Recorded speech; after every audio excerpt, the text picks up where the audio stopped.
Olá, hoje eu quero falar com você que está com a carreira entravada, não está tendo sucesso, o seu negócio não está indo bem. Provavelmente você pode ter um transtorno mental que afete o seu negócio, a sua carreira, o seu desempenho. Nossa entrevistada de hoje passou por esse problema. Ela é autora de um livro, Vencendo a Mente, e ela vai nos mostrar como é possível você vencer, fazer com que o seu racional vença o seu emocional e contribua para o seu sucesso. Fique até o final.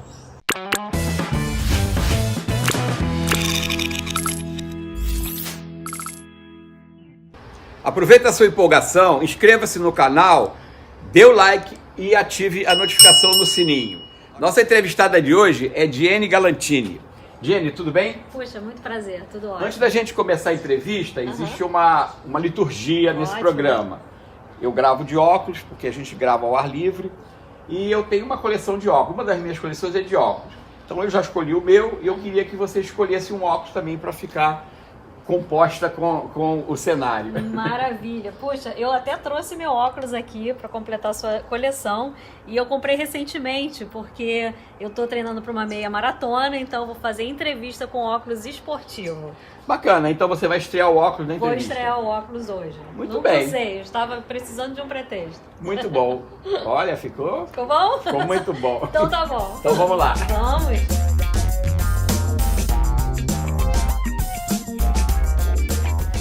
Diene, muito obrigado por você ter aceitado o nosso convite para essa entrevista. Eu acho que a gente vai bater um papo bacana hoje aqui, com bastante conteúdo. Mas eu queria saber, basicamente, quem é você. Eu sei que você é formada em comunicação social, sim, mas você tem uma trajetória grande aí de empresária, de autora de livro. Conta um pouquinho aí. Quem é você? Como é que você se define? Olha, eu me defino como fruto de um casamento de uma psicóloga com engenheiro. Eu acho que metade de mim é a parte emocional, é a parte relacional, de lidar com pessoas, de gestão de equipe, de liderança. E outra parte de mim é a parte racional, a parte pragmática, a parte cética. E toda a minha carreira, ela veio traçada através dessas características comportamentais. Como, por exemplo, a parte de palestrante, de escritora, vem do meu lado relacional, do meu lado criativo, de comunicação. E a minha parte de executiva, que precisa de uma organização, da produtividade, vem do meu lado mais racional. Então esse hardware que vem da engenharia e o software que vem da psicologia se casaram e geraram Diene. Exatamente. Depois que você se formou em comunicação social, você fez outras complementações, né? Você tem mestrado. Quando eu morei nos Estados Unidos, eu fiz um mestrado de administração, né? Eu falo que publicitário precisa fazer administração para ser levado a sério. Sim. E depois, quando eu voltei para o Brasil, eu fiz um MBA de liderança e gestão de pessoas. E aí, como é que você entrou na vida profissional? Você foi trabalhar numa empresa? Pois é, eu lembro que na minha época, nos anos 90, publicidade e marketing era extremamente competitivo, né? Continua sendo. Então, eu comecei a fazer estágio logo no primeiro período de faculdade. Isso no Brasil? Aqui no Brasil. Então, eu fui para a GE, eu fui para uma agência de comunicação menor, trabalhei na Hermes, na empresa de catálogo, e quando eu me formei, eu tinha uma carência muito grande profissional, que eu não falava inglês. E aí eu resolvi ir para os Estados Unidos para aprender inglês. Você teve também uma passagem pela Alemanha, né? Tive, eu fiz um programa de estágio, né, de trainee, por 3 meses em Frankfurt. E foi muito legal, foi uma exposição em uma das maiores agências de publicidade do mundo. E você hoje é diretora de uma empresa de comunicação, não, de formação, né? Eu sou diretora global da maior empresa de inteligência e informação do mundo. E é o emprego dos meus sonhos, né? E eu acho que é tão fantástico por causa da flexibilização. Eu consigo ter tempo para fazer outras coisas que eu acho importantes, como, por exemplo, escrever e palestrar. Para um pequeno negócio, qual seria a implicação desse teu trabalho? Você acha que teria um público para o teu trabalho nessa área de informação para um pequeno negócio? Olha, eu acho que informações são extremamente valiosas para a tomada de decisões, né? E eu acho que hoje em dia a informação está disponível e o conhecimento não. Sim. Então, eu acho que cabe ao empreendedor tentar discernir essa diferença. E aplicar isso no seu negócio, né? Saber aplicar isso no seu negócio. Com certeza, né? Hoje em dia a informação é um norte. Né? E sem informação você não consegue ter lucro, ter receita. Mas eu vejo muito o pequeno empresário, eu estou falando do pequeno empresário porque basicamente é o público para qual eu me dirijo, né? Então eu vejo essa dificuldade do pequeno empresário se sensibilizar e entender que a informação é fundamental para ele, muito mais importante às vezes do que a sua infraestrutura de negócio, né? A sua loja, o seu site, mas a informação é fundamental e eles não sabem garimpar essa informação e não conseguem, às vezes garimpam a informação, mas não sabem o que fazer com ela, não sabem transformar aquilo em competitividade, em vantagem competitiva para o negócio dele, né? Pois é, até interessante que eu tenho a minha própria empresa também, né? Uma empresa de edição de livros, de palestras, e eu vi isso muito, né? Quando eu estava traçando quem era o meu público-alvo, eu errei por não ter informações suficientes. Só depois eu descobri que, por exemplo, os psiquiatras poderiam ser um grande público-alvo para mim, quando na verdade eu estava apenas pensando em pessoas com transtornos mentais. E eu acho que se eu tivesse feito uma pesquisa de mercado mais abrangente, eu teria acertado isso da primeira vez. Então, eu acho que cabe ao empreendedor a pesquisar mais, a planejar mais antes de começar a ação do próprio negócio. Você é autora de um livro, né? Isso. Eu vejo uma coisa interessante, eu também tenho um livro que fala sobre inovação. Ótimo. E nesse livro eu digo que toda crise tem uma janela de oportunidade. Você passou por uma crise e essa crise gerou uma oportunidade para você entrar num outro mundo, que é esse autoral, e também entrar nesse outro mundo de consultoria nessa área. Então você usou, no caso, um problema, um obstáculo que apareceu na sua vida e alavancou isso, negócio, né? Fala um pouquinho disso aí. Pois é, eu escutei uma vez que em grego, crise quer dizer ponto de decisão. Exatamente. Então, quando a gente passa por uma crise, está na hora de decidir, né? E tem o anagrama em chinês de crise, também é o de oportunidade. E é exatamente sobre isso, né? Quando eu passei por uma crise, eu fiz o que eu sempre faço, eu estudei. Então, eu estudei muito sobre o que eu tinha, eu estudei muito sobre o fenômeno da recuperação, né? Uma visão que eu teria para viver bem. E esse foi o meu norte, né? Eu comecei a estudar e comecei a ver casos de sucesso de pessoas com o mesmo transtorno que eu tinha. E isso tem muito estigma, muito preconceito. E as pessoas falam muito, o meu chefe é bipolar, uma hora ele está assim, outra hora ele está assado. Mas, na verdade, o que diferencia o bipolar seria intensidade e frequência, né? Você cai em crise de depressões muito profundas ou então uma euforia absurda que você não dorme por dias. Né? Então, quando você faz um tratamento, no caso entra a psicologia, entra a medicação, é exatamente para você nivelar com a normalidade. Esses picos, né? Nivelar esses picos, porque a minha psiquiatra fala uma coisa que eu gosto muito, que tudo que sobe tem que descer, né? E isso é a lei da gravidade. Exatamente. Se quanto a euforia é maravilhosa para o empreendedor, né, que você produz sem parar, quando você está nesse ritmo por muito tempo, você pode cair numa crise depressiva, que ninguém quer. Então, essa crise depressiva, ela pode estar ocorrendo com vários empresários. Eu estou falando de empresário que a gente está focando nisso, né? Que às vezes não sabe que tem isso e isso afeta o negócio, afeta a relação dele com o cliente, com o fornecedor, com o colaborador e acaba minando o negócio dele. E ele acha que o negócio está indo ruim porque o mercado está ruim, porque há uma crise, mas a crise está dentro dele. Com e certeza. Ele não consegue vencer isso, porque ele ainda não viu que tem isso, né? Como é que você ajuda uma pessoa nesse sentido? Uma em cada 5 pessoas é afetada por algum transtorno mental. Tudo isso. Por afetado algum transtorno mental em algum momento da vida. Pode ser... Nós somos 3 aqui, então os outros 2... Eu aqui já tenho a minha carteirinha, né, Sérgio? Você está livre, você está livre. Não sei, tem mais 4 aí para tirar 2. Pois é, realmente assim, várias pessoas não assumem que tem, ou escondem. Eu escondi por muitos anos, por mais de 10 anos, porque você tem medo do preconceito, você tem medo do estigma, da pessoa pensar, eu não vou confiar um cargo importante para ela porque ela tem um transtorno mental, quando na verdade eu acho importante incentivar a neurodiversidade, né? Pessoas pensam de formas diferentes, mas assim, voltando à sua pergunta, que eu não te respondi, eu acho que o empreendedor, ele tem uma característica, o otimismo, né? Porque você quer que a sua empresa se dê bem, e a depressão é exatamente o oposto. Porque não está dando certo. Não está dando certo, você tem a tendência da catastrofização, né?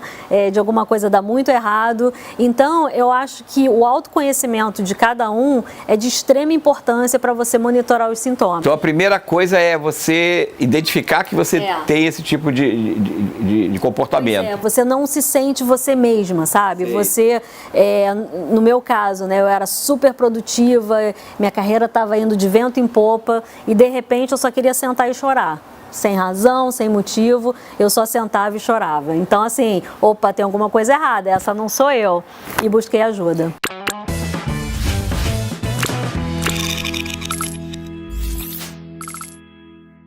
Jenny, eu entendi que esse transtorno, ele se caracteriza por uma alternância, né, de euforia e depressão, quer dizer, esses picos e vales. Isso é um estágio inicial da doença ou isso já é uma continuidade? E como é que você pode identificar isso numa pessoa e como é que você pode ajudar essa pessoa? Sim, eu acho que as pessoas que convivem com a gente vai notar essas alterações no humor, né? Se você, por exemplo, é uma pessoa alegre, feliz e de repente você tem uma angústia, uma tristeza profunda que te impede de fazer as coisas normais do seu dia, isso pode ser um sintoma de depressão. E essa é a diferença, pessoas ficam tristes, depois de um luto, obviamente vem uma tristeza, mas quando essa tristeza se perdura por mais de 2 semanas, já é um momento de atenção. Então, aquilo que eu falei, intensidade e frequência. Se em algum momento você está não te permitindo a fazer coisas do seu dia a dia, isso pode ser um sinal da doença. Você usou essa tua experiência, né, para escrever um livro, né? Quer dizer, o livro Vencendo a Mente, né? Sim, o livro, ele na verdade foi um relato de quando eu estava com um transtorno, né? A minha psicóloga pediu para eu escrever, né, fazer o relato para melhorar a minha cognição, né? Como é que eu estava lidando com isso. E no final conta sobre um curso que eu fiz falando da visão da recuperação. Então a minha ideia é sair do anonimato, né?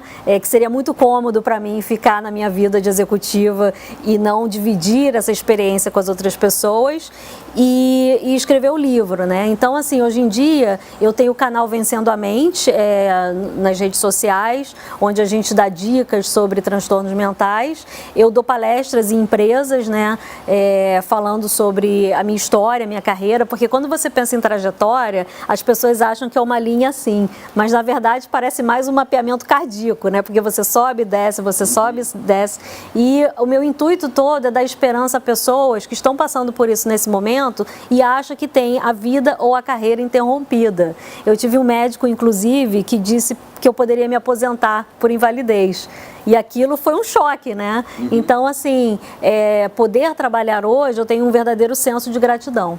Você encontra muitos empresários que descobrem que tem esse distúrbio e como é que é? Como é que é essa relação com eles? Principalmente nas redes sociais. Eu recebo muita carta, muita mensagem, né? Ontem mesmo eu recebi de uma palestrante de liderança feminina e ela disse, olha, eu estou passando por um momento muito difícil, só que isso nas redes sociais você não vê, né? E o meu objetivo é mostrar, olha, temos recaídas, mas vamos continuar em frente. A ideia é quando cai a gente levanta, né? É essa a esperança.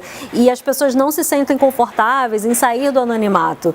E tudo bem, né? Porque é um risco muito alto para a carreira. Esse teu trabalho de apoio de consultoria, ele é feito individualmente ou você pode trabalhar grupos de pessoas? Olha, eu tento fazer uma forma mais através das redes sociais, dando essa ajuda. Não é presencial? Né? Não, eu não faço presencial porque eu queria escala. Sim. Então eu estou até trabalhando agora num curso digital que eu ensino essas técnicas de recuperação e eu quero oferecer de uma forma gratuita. Então eu estou na fase de planejamento, mas a ideia é atingir o maior número de pessoas gratuitamente. Eu vejo importância nisso. Eu trabalho como consultor de empresas, né? E muitas vezes você vai tratar uma empresa, vai cuidar de uma empresa ou vai dar apoio a uma empresa e o problema não é a empresa, é o empresário. Exatamente. E ele não sabe ou ele não quer assumir que o problema é ele. Eu já tive várias situações em que eu disse, olha, não adianta eu tratar a sua empresa se você não quiser se tratar. Agora, eu não sou psicólogo, eu não sou psicanalista, eu acho que você poderia procurar alguém que te ajudasse e depois então a gente cuida da empresa. Eu vejo uma falta de complementaridade no trabalho, por exemplo, de um consultor de empresas. Ele precisaria trabalhar junto com um psicólogo ou com uma pessoa que pudesse ajudar o empresário. Pois é, e é por isso que eu não faço atendimento individual, porque eu não sou psicóloga, não sou psicoterapeuta e não cabe a mim influenciar dessa forma, né? Eu prefiro fazer um trabalho mais amplo, até mesmo para a pessoa se auto-identificar com a minha história, o que acontece muito, né? Puxa, você está falando sobre mim, eu escuto muito essa frase. E a minha ideia é essa. A pessoa lê o teu livro e se vê. Exatamente, e procurar ajuda. Eu acho que, às vezes, o empresário, ele tem um ego inflado, né, que às vezes é necessário para ter sucesso. Ou tem uma baixa estima, né? Ou tem uma baixa estima. Então, assim, eu quero quebrar essa persona de pessoa de sucesso sem defeitos, né? Eu quero, através da minha fragilização, eu quero mostrar isso aos outros. Eu ontem estive com uma pessoa que é altamente qualificada, ela tem mestrado, está fazendo doutorado, é uma pessoa que tem uma vida profissional bastante intensa, tem um currículo muito bom, e eu falei, por que você, já que você está com doutorado agora, está terminando o doutorado, por que você não entra na carreira acadêmica? Eu não me sinto capaz de dar aula. Eu falei, como? Você tem todas as ferramentas, você tem a experiência, tem a formação, como você não se sente? Não, eu fico meio assim, eu falei, você está com o freio de mão puxado, né? Porque precisava de algum empurrão. Da mesma forma, eu vejo que alguns empresários, eles não percebem que eles têm problemas. E na hora que ele começa a desconfiar, existe talvez um gatilho aí para que... Qual foi o teu gatilho para que você, eu preciso me cuidar? Olha, eu acho que eu fui de um polo para outro muito rápido, né? Eu comecei um período de produção do ponto do meu chefe chegar para mim e falar, Jenny, dá uma maneirada aí, porque você está deixando desconfortável as outras pessoas que estão trabalhando contigo, você está pressionando muito. Então alguém de fora que te dá o toque. Alguém de fora, sim. Eu não percebi, na verdade. E aí eu entrei numa depressão muito grave, a ponto de não conseguir fazer nada. Após essa comunicação. Exatamente, após esse pico que eu tive de euforia, né? Essa alta produtividade. E quando eu caí na depressão, quando eu digo não conseguia fazer nada, é a ponto de não conseguir levantar para escovar os dentes, é ficar numa cama e não conseguir fazer nada, né, basicamente. E aí eu conversei com meu marido, eu falei, tem alguma coisa muito estranha comigo, eu não sei o que é isso, não tem razão, não tem sentido, e aí a gente concordou em ir ao médico, né. Esse gatilho pode vir de uma pessoa de fora, quer dizer, um terceiro que chega para você e te dá o toque, olha, você está com esse tipo de comportamento. Exatamente. Alguns empresários conseguem ter abertura para ouvir colaboradores ou clientes ou até mesmo pessoas da família, mas muita gente é fechada, ela não admite, né, que a pessoa chegue para ela e diga, olha, você está tendo um comportamento estranho. E então isso também é um outro ponto, né, você também ser permeável, aceitar que as pessoas falem para você ou digam para você que você está precisando ter uma ajuda ou precisando olhar para um comportamento que não é normal. Pois é, e até em corporativez a gente chama isso de feedback 360, né? Sim. É você receber feedback dos seus colaboradores, do seu chefe. Clientes, às vezes. Cliente, fornecedor, né? Quando você está com um comportamento diferente, né? E no caso desses transtornos, esse comportamento pode afetar de uma forma extremamente negativa e você tem que pensar, quando você souber o que você tem, você vai ser tratado e você vai melhorar. Então, assim, não adianta protelar. Eu sinto que fazem isso muito com depressão, né? Ah, não, eu vou melhorar, vou sair dessa sozinho, mas não dá. Quando isso ocorre com o patrão, quer dizer, com o sócio, o empresário, a coisa fica num nível. Mas quando esse transtorno é de um colaborador, ou de um funcionário, ou de um gerente, como é que esse estigma dentro da corporação?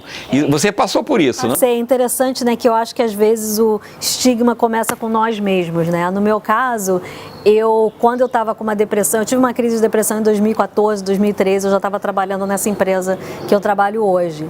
E eu olhava para a tela do computador, eu não conseguia nem para frente nem para trás, eu não conseguia. Travou. Literalmente. Aí eu ligo para minha chefe, né, que é americana, ela mora nos Estados Unidos, e eu falei para ela, eu preciso me demitir. Aí ela, como assim? O teu trabalho é ótimo, por que você arrumou outro emprego? Eu falei, não, eu travei, eu estou passando por uma crise de depressão, eu não estou conseguindo trabalhar, se eu não estou conseguindo trabalhar, eu quero me demitir. E aí ela chegou assim e falou assim, poxa, você está passando por uma crise de depressão? Eu falei, tô. Ela, então você precisa se tratar. Eu não aceito a sua demissão. Sim. Então, assim, a mentalidade dela foi positiva. Foi muito positiva, de uma Te pessoa ajudou. Experiente, de uma pessoa que entende. E ela fez um paralelo muito interessante. Ela falou, se você tivesse quebrado o quadril, você teria pedido demissão? Eu falei, não, eu teria ficado em casa me tratando. Então, com doenças mentais, é diferente. Você não pensa que é uma doença mental como se fosse um câncer, como se fosse quebrar alguma coisa, né? Porque está aqui. Então, você tem medo que as pessoas achem que seja frescura da sua parte, quando, na verdade, o tratamento seria igual. Você sentiu, de alguma forma, algum tipo de preconceito, algum tipo de restrição a você, ao seu trabalho durante esse período? Olha, eu vou ser sincera, eu acho que o maior preconceito foi dentro da minha cabeça, porque eu ia publicar o livro de uma forma anônima. Usando pseudônimo? Pseudônimo, com vergonha mesmo, porque na época eu era líder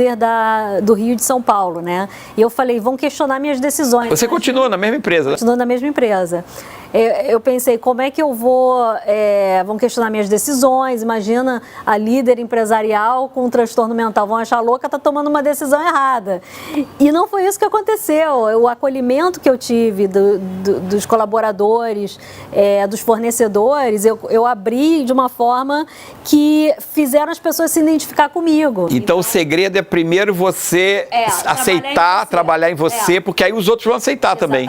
Exatamente. Então eu faço todo esse trabalho de conscientização nas empresas, né, para as pessoas entenderem isso e se sentirem acolhidas também. E é dessa forma que você hoje ajuda as pessoas. Eu uso a minha história como um instrumento de aceitação e de combate ao estigma.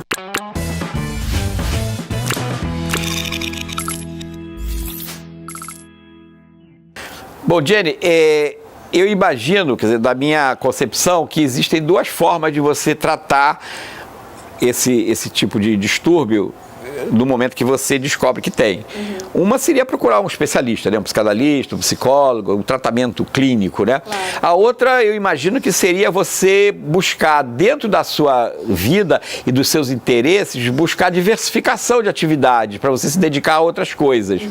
Como é que você vê isso e se você passou por isso? Eu acho assim, o paciente, no caso, ele precisa ser extremamente ativo na sua própria recuperação, né? Eu nunca coloquei o ônus todo nos remédios que eu tomo, no tratamento psicológico, psiquiátrico que eu tomo. Eu acho também que eu posso ativamente ter um impacto positivo, como por exemplo o exercício, a meditação. Você falou no início que botou o óculos porque ia correr uma maratona.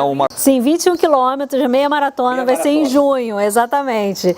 E eu estou sentindo que a corrida é ótimo para liberar o estresse, tá me ajudando bastante com relação a isso. Mas quem não gosta de correr, faz o quê?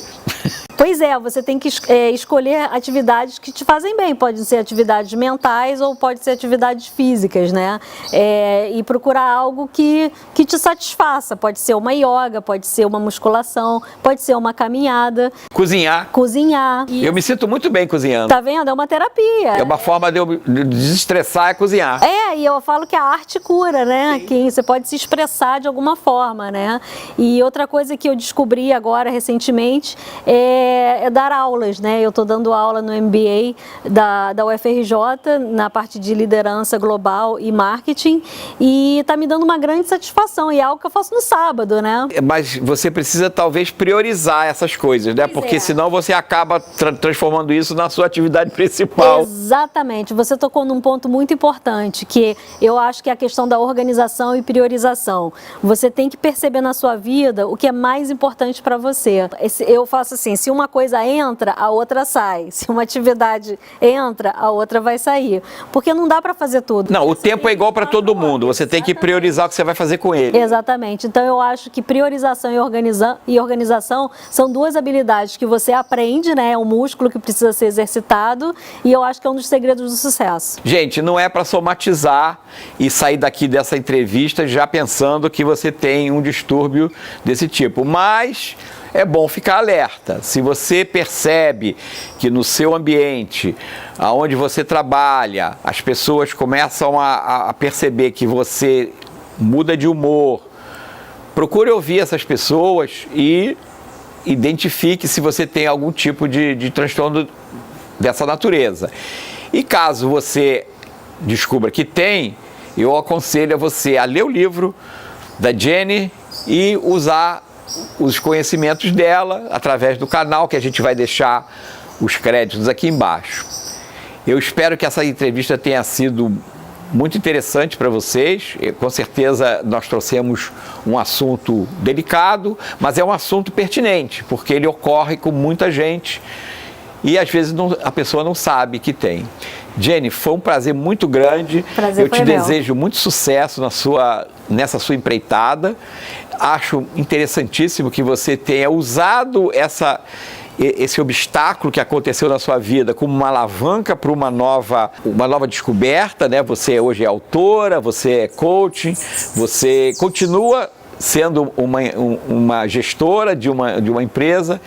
Então, eu acho que você conseguiu vencer dentro de você mesmo esse problema. Muito obrigado. Vida, eu que agradeço. Foi um imenso prazer estar contigo hoje. Muito obrigado. Obrigada. Obrigado a vocês.